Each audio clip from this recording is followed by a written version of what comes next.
Should the COVID vaccine be added to the list of mandatory vaccines your child has to have in order to attend school? The CDC just recommended yes, because the media doesn't want to talk about it. It doesn't mean anyone who gets a vaccine is going to get myocarditis or is going to die, obviously. But what's with the silencing? What's with the shaming for anybody who wants to talk about these cases and ask for more data on exactly how many cases this has happened in and what the risk actually is to our kids? All of this risk for a vaccine that shows no reduction in disease for children. Dr. Makary of Johns Hopkins said exactly that. In fact, it may endanger them. Resist this madness and demand more information. The fight is on now at the state-to-state level. That's where it's going next. Don't let them shame you into silence. If you don't stand up, who will? Well, we have some breaking news. A New York State court has ruled fired unvaccinated public employees must be reinstated and given back pay after being let go for not complying with New York City's vaccine mandate. Being vaccinated does not prevent an individual from contracting or transmitting COVID-19. Oh, vindication. As of the day of this decision, CDC guidelines regarding quarantine and isolation are the same for vaccinated and unvaccinated individuals, right? Now, we knew this when the CDC said, okay, it's all the same for everybody. That was an admission without fully admitting that there is no difference between a vaccinated and an unvaccinated person when it comes to public health, but about how we are treating our first responders, the ones who worked day to day through the height of the pandemic. They worked without protective gear. They were infected with COVID-19. Sorry, I'm getting emotional about this. I'm sorry, guys, but it's because people have been waiting to hear this. I mean, this is what so many of these first responders in particular have been waiting to hear. They worked without protective gear. They were infected with COVID-19, creating natural immunity. They continued to work full duty while their exemption requests were pending. They were terminated and are willing to come back to work for the city that cast them aside. We shouldn't be penalizing the people who showed up to work at great risk to themselves and their families while we were locked down. If it was about safety and public health, no one would be exempt. It is time for the city of New York to do what is right and what is just. Sorry. I'll think about re-recording this, or maybe I'll just air it as is. But this is huge news. I mean, how many people lost their jobs, were told that they were worthless pieces of crap, of anti-vax crap, after they gave up their time. They were scared. It was a new virus. Everyone was being told to lock down. And these first responders were told, except for you, you have to keep working. And then suddenly they were told, now you have to get vaccinated because you're dangerous. You're a dangerous, vile, despicable human being. This was outrageous, what was done to these people. It was totally and completely outrageous that our society devolved to this level of hypocrisy and discrimination.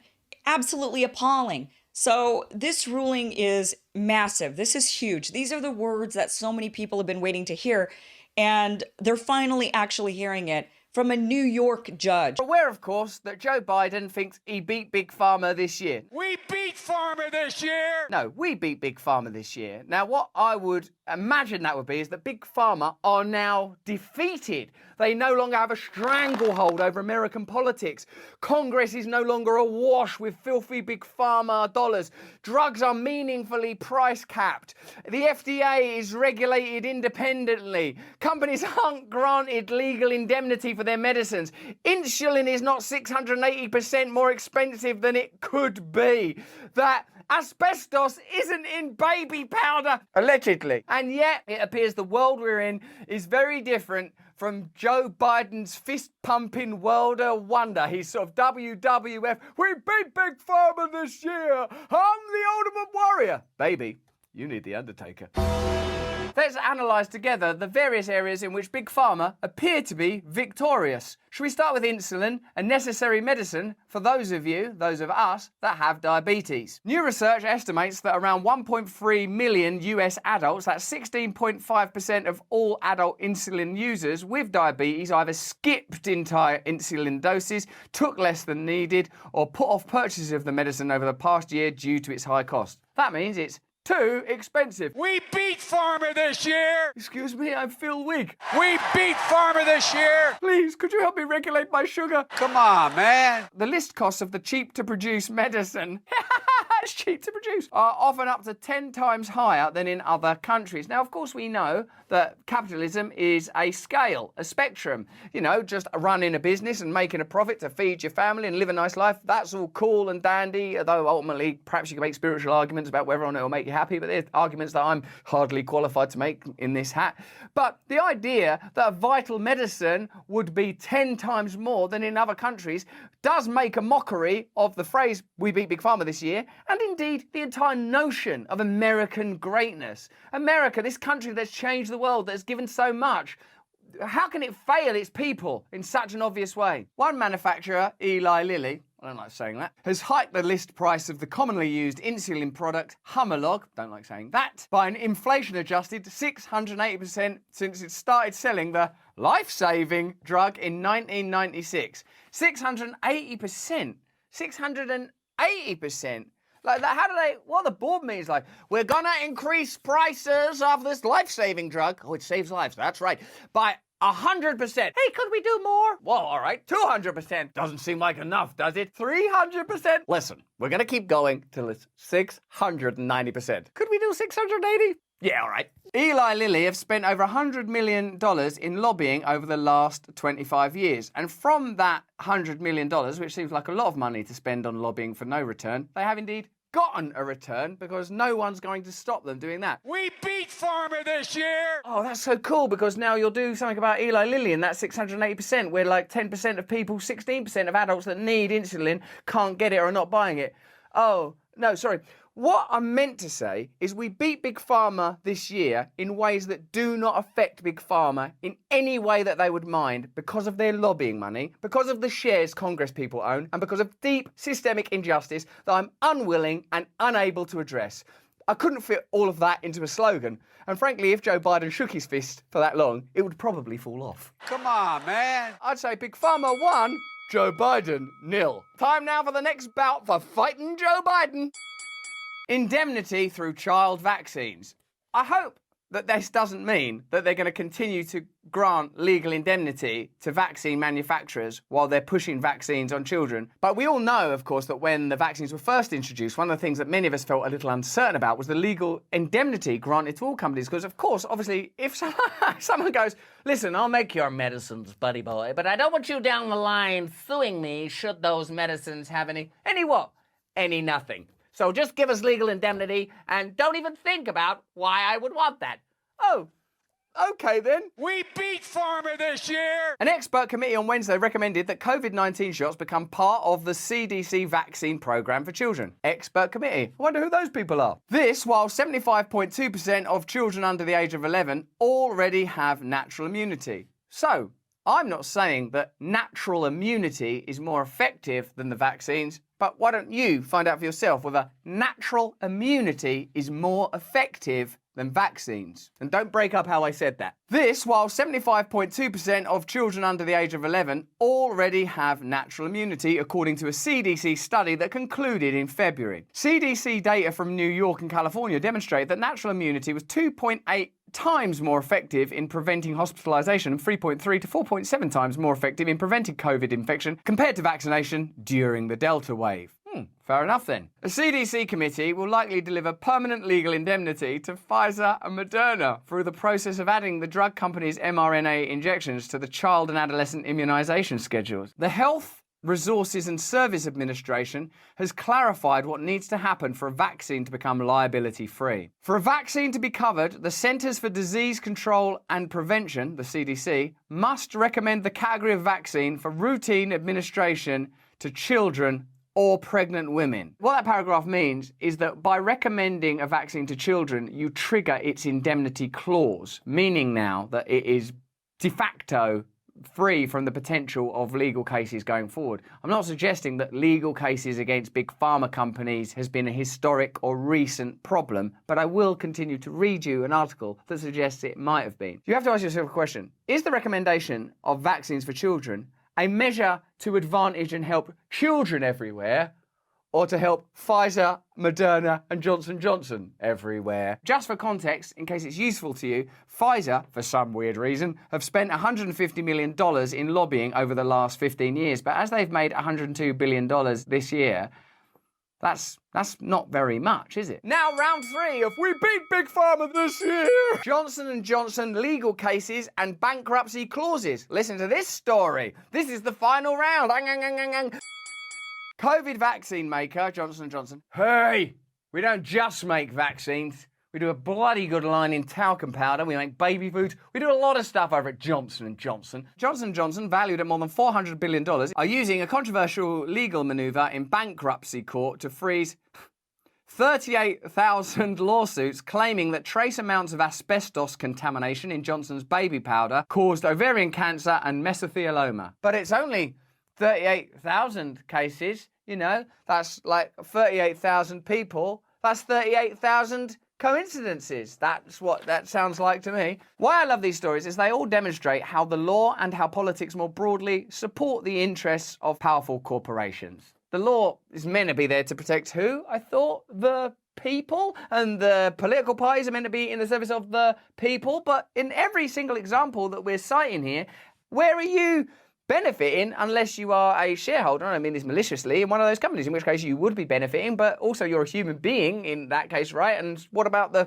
ovarian cancer that is allegedly caused? Wouldn't that be a bit of a problem compared to money? And Biden is down! The FDA announced in October 2019 that it found asbestos in one sample of Johnson's baby powder. Well, Johnson & Johnson and the FDA probably don't have a curious, murky, financially motivated relationship, so let's get on with the science. Let's follow that science, see where it leads us. J&J pulled its iconic Johnson's baby powder off the shelves in the US in 2020. We better not sell that anymore and never mention it again and file for bankruptcy even though we were at $400 billion. The company says it took the step only because bad publicity had hurt sales. We just gotta get rid of that bad press, you know. What about also, though, not giving ovarian cancer to your customers? Oh, yeah, no, does that sound good from a PR angle? Yeah, that sounds bad. It's that then. After one baby powder trial in Oklahoma in 2018, Johnson & Johnson was eventually forced to pay 22 women with ovarian cancer more than $2 billion. Fucking hell. My God. 22 women. So, like, there's 38,000 trials. And because there's a precedent, they're going to have to pay those people. Their whole brand is about how we protect children. Johnson's baby powder is the answer. That's the difference between perception and reality. The perception-reality gap. Ah! Perception. Johnson & Johnson, for your cute little lovely old baby. Oh, hold on a minute. I think I've got cancer in that. Well, that's nothing to do with us. Get that shit off the goddamn shelf. That must be your fault. Are you a bad person? Are you recycling? But with most cases still pending, the company found a way to stop the legal process in civil court using a complex bankruptcy strategy known in legal circles as the Texas two-step. The old Texas two-step. First we step on your soul, and then we kick you up in your balls. Then we kick you in this ovary, bam, and then we kick you in that ovary. Texas two-step. Here's how the maneuver worked. First, last October, J&J spun off a subsidiary in Texas called LTL. Then, using a wrinkle in Texas state law, J&J was able to transfer all of the potential liability linked to the tsunami of baby powder asbestos claims. Let me just say that again. Baby powder asbestos claims into the shell of the new company while keeping valuable assets separate. Oh, yeah, no, that was those guys. Johnson & Johnson. That was actually another Johnson that lives in the attic. That son of a bitch! Johnson's baby powder is the answer. Me ovaries. So it's all on that guy and the shell company that he's long had. We over here at Johnson & Johnson, we deplore Johnson. We're just here making those vaccines. Could we get that indemnity? Could you sign it quickly? Sign the fucking indemnity now. Here's another $150 million. Sign the indemnity. LTL then quickly filed for bankruptcy in North Carolina. This is your planet. This is your flag. We beat Big Pharma this year. Can you still do it? Come on, man. That move immediately halted the baby powder cases, which could remain on hold for months or years. Speaking on a public conference call with investors in October, one of J&J's top executives defended this strategy. How dare you! There's an established process that allows companies to resolve claims in an efficient and equitable manner, where we don't go bankrupt for all of the cancer we caused people in their ovaries. Allegedly, said J&J Chief Financial Officer Joseph Goebbels. I mean, woke! J&J have spent over $100 million in lobbying over the last 20 years. So, if you think that there is a connection between this favourable legislation and the $100 million received in lobbying, then you are the conspiracy theorist, because Joe Biden, President of the United States of America, has told you several times now that we beat Big Pharma this year. Are you suggesting that that's empty, phatic, hollow political rhetoric that doesn't really mean anything, particularly not if you've got ovarian cancer and are now unlikely to receive any remuneration for that ovarian cancer? Legal experts tell NPR that a growing number of wealthy companies, organisations and individuals accused of serious wrongdoings are using similar bankruptcy tactics, hoping to delay or permanently block lawsuits. They found openings in state and federal law that allow them to leverage the sweeping power wielded by bankruptcy judges when cutting deals, but they're not being forced to endure the financial pain and exposure that comes with actually filing for bankruptcy. Brilliant. Often this means creating a new subsidiary and pushing it into bankruptcy, as in the J&J case. In other instances, wealthy companies or organisations are able to piggyback on the bankruptcies of other companies which are actually insolvent. Can I get a little of that? These bankruptcy manoeuvres have quietly reshaped some of the most important legal cases of recent years. Members of the Sackler family, who owned Purdue Pharma, aren't themselves bankrupt. Oh, that's good. In March, they reached a deal with a group with attorney generals to pay up to $6 billion in exchange for sweeping protection from lawsuits that accused them of marketing OxyContin in ways that fueled the opioid epidemic. OxyContin alone generated approximately $30 billion in revenue for Purdue over the years. So, in a sense, all those deaths, perhaps of people you know and love, were profitable for the Purdue family. So, it's not all bad news if you are a member of the Purdue family. Johnson & Johnson, not that Johnson though, that guy, that guy's crackers, stay away from him. Or Pfizer executives, thank you Big Pharma for helping us, and thank you Joe Biden for beating Big Pharma this year. What a glorious victory, what a glorious democracy, what a glorious representation of all that is possible with the endeavour and ingenuity and hard work of the American people. What you might think is that the President Joe Biden, in order to shake his fist and say those things, one, should probably have some sort of arthritis injection. Be careful that it's from Johnson & Johnson, though, and not Johnson, that wanker, before making such ludicrous claims. And that we should live in a world where Big Pharma are regulated and responsible, and when they release products that in some way harm people, those people should be remunerated and that process should be stopped. That they should be regulated by an independent governing body where ordinary people have access to the information, and legal indemnity is never granted to companies that have a rich history, and I emphasise the word rich history, of harming their customers and clients. Why don't we bring some values into the core of our system? Why do we not embrace the divine and become an expression of it? Why do we not admit that as individuals we are flawed, but if each of us is willing to undertake the challenges and tasks of conquering our own moral dilemmas, we can create a beautiful society together? Because it's quite difficult, is the reason. But we can do it! We can! I know we can, and I know you can. Let me know in the chat, let me know in the comments if you enjoyed this video. Have a look at either of these. Also, sign up to our mailing